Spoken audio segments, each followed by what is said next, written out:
3월 8일 월요일 부끄럼 없는 충성. 2010년 싱가포르의 한 신문에 8명의 노인에게서 얻은 삶의 교훈에 대한 특별한 기사가 실렸습니다. 기사는 이렇게 시작합니다. 나이가 들면 몸과 마음에 어려움이 생기지만 한편 더 좋아지는 부분이 있다. 사람의 감성이나 사회성에 대한 지식이 풍부해진다. 과학자들은 이것을 지혜라는 귀중한 자질로 정의한다. 바로 연륜에서 오는 지혜를 말한다. 실제로 지혜로운 노인들은 우리에게 삶에 대해 많은 것을 가르쳐 줍니다. 그러나 성경에는 이것을 깨닫지 못했던 새로 즉위한 왕의 이야기가 있습니다.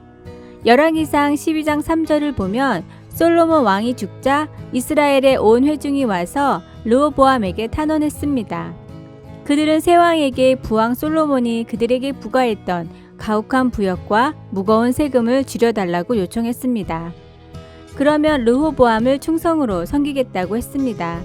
젊은 왕은 처음에 노인들과 의논하였습니다. 그러나 노인들의 충고를 거절하고 자기와 같이 자라온 젊은 사람들의 우매한 조언을 받아들였습니다. 그는 백성들의 멍해를 더욱 가중시켰습니다. 결국 그는 자신의 무모함으로 인해 그의 나라를 거의 다 잃어버렸습니다.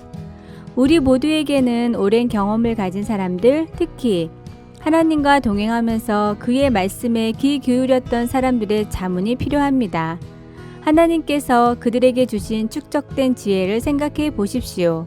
그들에게는 주님에 대해 우리와 나눌 것들이 너무나 많이 있습니다. 그들을 찾아서 그들의 지혜에 귀를 기울입시다. 말씀, 나와 함께 여호와를 광대하시다 하며 함께 그 이름을 높이세. 시편 34편 3절. 찬송 36장. 주 예수 이름 높이여. 기도, 주님을 자랑하고 내 입술로 주님을 찬양하게 하소서. 주님께 집중하도록 도와주소서. 아멘.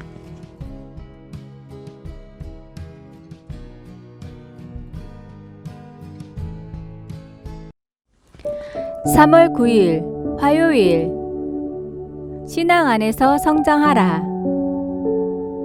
독실한 그리스도인 할아버지 밑에서 신앙적으로 교육을 받는 한 소년이 있었습니다.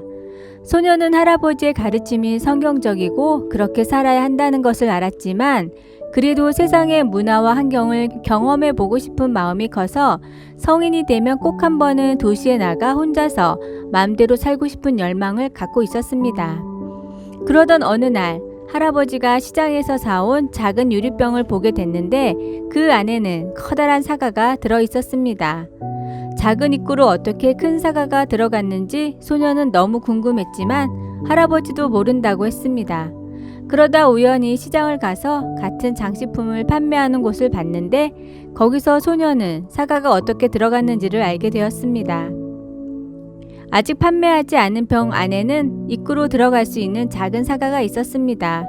그런데 이 사과가 들어간 병을 보고 소년은 깨달음을 얻었습니다. 사과가 시기를 맞추지 못하면 병 안에 들어갈 수 없구나. 신앙도 마찬가지 아닐까? 나도 지금부터 신앙 안에서 성장하도록 노력을 해야겠어. 그리고 열심히 신앙생활을 하고 말씀을 공부한 이 소년은 훗날 설교의 황태자로 불리며 죽을 때까지 예수 그리스도만을 전했습니다. 이 소년이 바로 스펄전입니다. 이미 복음이 믿어지고 하나님의 은혜 안에 있는 것은 너무나 귀한 축복입니다. 세상을 바라보며 부러워하지 말고 이미 주신 은혜를 보며 감격하는 삶을 사십시오. 오늘의 말씀, 나를 붙드소서. 그리하시면 내가 구원을 얻고 주의 율례들에 항상 주의하리이다. 시편 119편 117절. 오늘의 찬송 374장. 나의 믿음 약할 때. 오늘의 만나. 주님, 세상을 부러워하며 갈팡질팡하는 미련한 사람이 되지 않게 하소서. 언제나 하나님 편으로 마음을 확정하고 하루를 시작합시다.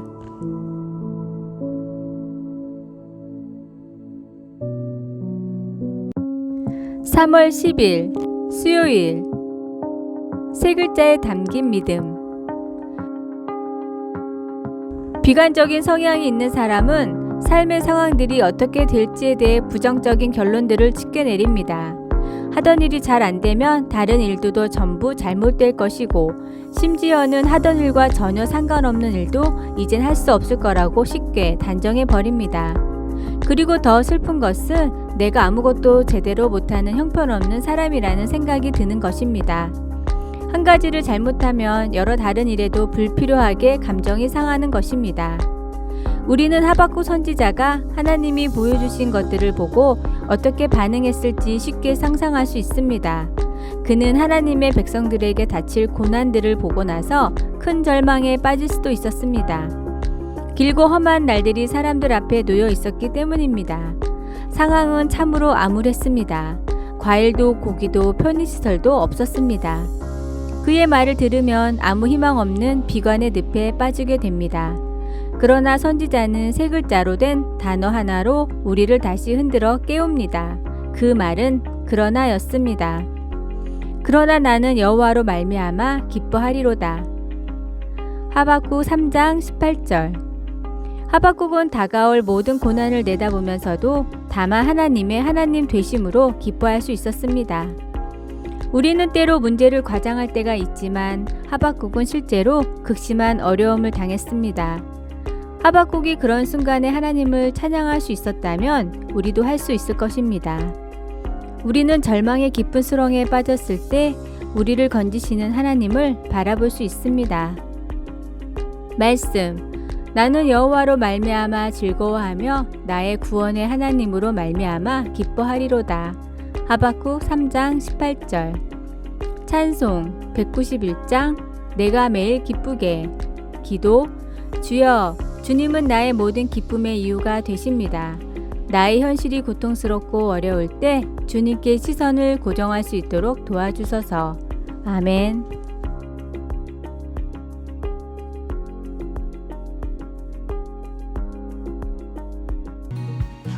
3월 11일 목요일. 승리의 DNA. 미국 애리조나에 강력한 폭풍이 몰아친 적이 있었습니다.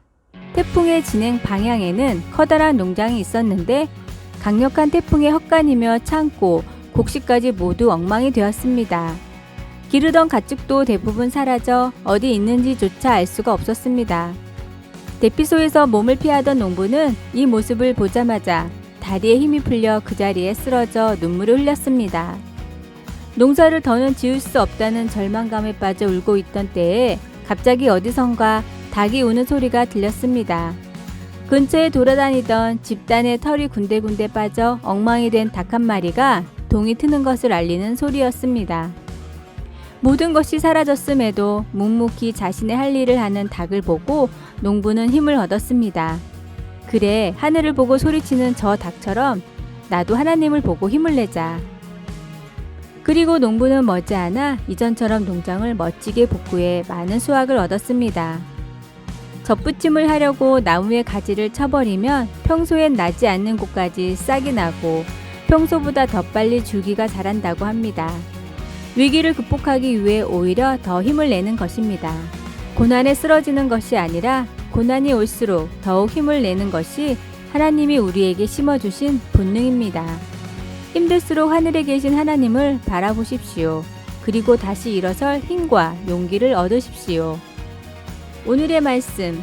그들은 믿음으로 나라들을 이기기도 하며 의를 행하기도 하며 약속을 받기도 하며 사자들의 입을 막기도 하며. 히브리서 11장 33절. 오늘의 찬송 355장 다같이 일어나. 오늘의 만나. 주님, 어려운 순간들을 통해 주님을 향한 믿음이 확증되게 하소서. 내가 힘들 때에도 떠나지 않는 주님이심을 확신합니다.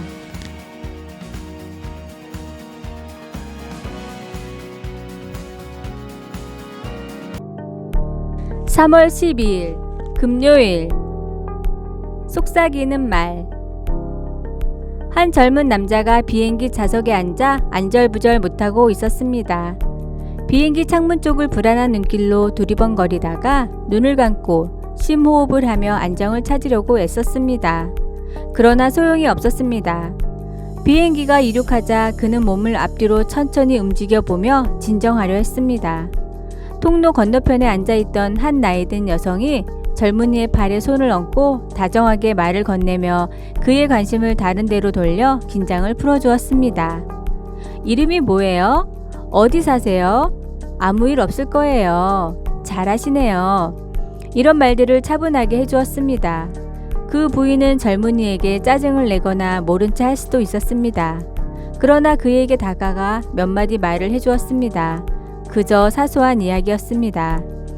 3시간 후 비행기가 착륙하자 그는 도와주셔서 너무 감사합니다 라고 말했습니다. 이렇게 온유한 마음씨를 보여주는 아름다운 장면은 보기가 드뭅니다. 많은 사람의 경우 친절한 마음은 저절로 생기지 않습니다. 우리의 첫 번째 관심은 대개 우리 자신이기 때문입니다. 바울 사도는 서로 친절하게 하며 불쌍히 여기라 에베소서 4장 32절 라고 강하게 권유하였지만 우리 힘으로 다 할 수 있다는 뜻은 아니었습니다.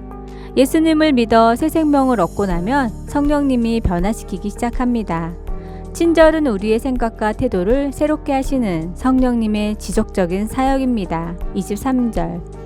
긍휼히 하나님께서는 우리 마음에 역사하셔서 우리도 이제 다른 사람에게 다가가 조용한 위로의 말로 그들의 삶을 어루만지게 하십니다.